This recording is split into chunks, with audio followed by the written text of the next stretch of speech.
জুমার দিন দুপুর 12টার পর আল্লাহর একটি নাম 7 বার পড়ুন, আপনার মনের সকল আশা পূরণ হবে ইনশাআল্লাহ। জুমার দিনটাকে রাসূল করিম সাল্লাল্লাহু আলাইহি ওয়াসাল্লাম এত বেশি গুরুত্ব তিনি দিয়েছেন। রাসূল বলেছেন জুমার দিনটা তোমরা হেলায় দোলায় কেটে দিও না। এমন কিছু টাইম আছে যেই টাইমে আল্লাহ সুবহানাহু ওয়া তাআলা বান্দার দোয়া কবুল করে থাকে। যদি ওই টাইমে আপনি দোয়া করতে পারেন ইনশাআল্লাহ এটা আরশে আজিমে গিয়ে নক করবে, আপনার সেই দোয়া কখনো ফেরত আসবে না। এই জন্য জুমার দিন হেলায় দোলায় না কাটিয়ে আজান হওয়ার সাথে সাথে মসজিদের মধ্যে চলে যাবেন এবং 12টার পরে আল্লাহর এই নামটি 7 বার পড়বেন এবং তার আগে ছোট্ট একটি দোয়া শিখিয়ে দিব, সেই দোয়াটা পড়বেন ইনশাআল্লাহ। 100% যদি আপনি মন থেকে দোয়া করেন, কথা দিচ্ছি আল্লাহ সুবহানাহু ওয়া তাআলা আপনার সেই দোয়া কবুল করবে। হযরত আনাস রাদিয়াল্লাহু তাআলা আনহু থেকে সম্ভবত হাদিসটা এসেছে যে তিনি বলছেন যে আমি একবার মসজিদের মধ্যে বসা ছিলাম, রাসূল করিম সাল্লাল্লাহু আলাইহি ওয়াসাল্লাম আমার পাশেই বসা ছিলেন, আরেক ব্যক্তি পাশে বসে দোয়া করছিলেন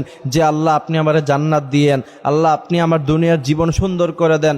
রাসূল করিম সাল্লাল্লাহু আলাইহি ওয়াসাল্লাম বলেছেন, হে আনাস তুমি কি জানো যে আল্লাহ পাক তার সব দোয়া কবুল করে নিচ্ছেন? হযরত আনাস বললেন আল্লাহু ওয়া রাসূলুহু আ'লাম, আল্লাহ এবং আল্লাহ রাসূল ভালো জানেন। তখন রাসূল করিম সাল্লাল্লাহু আলাইহি ওয়াসাল্লাম বলেছেন যে ওই ব্যক্তি দোয়া করার আগে পড়েছে ইয়া হাইয়ু ইয়া কাইয়ুম বিরহমাতিকা নাস্তাগীস। তবে জানো আনাস, এই দোয়া পড়ে যদি কোনো ব্যক্তি দোয়া করে আল্লাহ পাক সাথে সাথে তার দোয়া কবুল করে নেয়। সুবহানাল্লাহি বিহামদি সুবহানাল্লাহিল আযীম। এই জন্য জুমার দিন দুপুর 12টার পরে এই দোয়ার সাথে সাথে আল্লাহর একটি নাম আছে যে নামটি যদি 7 বার পড়ার পরে আপনি দোয়া করতে পারেন ইনশাআল্লাহ আশা করা যায় আল্লাহ পাক সাথে সাথেই আপনার দোয়া কবুল করবে। আল্লাহর সেই নামটি হচ্ছে আর রহমান আর রহমান আর রহমান। আল্লাহর এই নামটি আপনি 7 বার পড়বেন, তার আগে পড়বেন ইয়া হাইয়ু ইয়া কাইয়ুম বিরহমাতিকা নাস্তাগীস।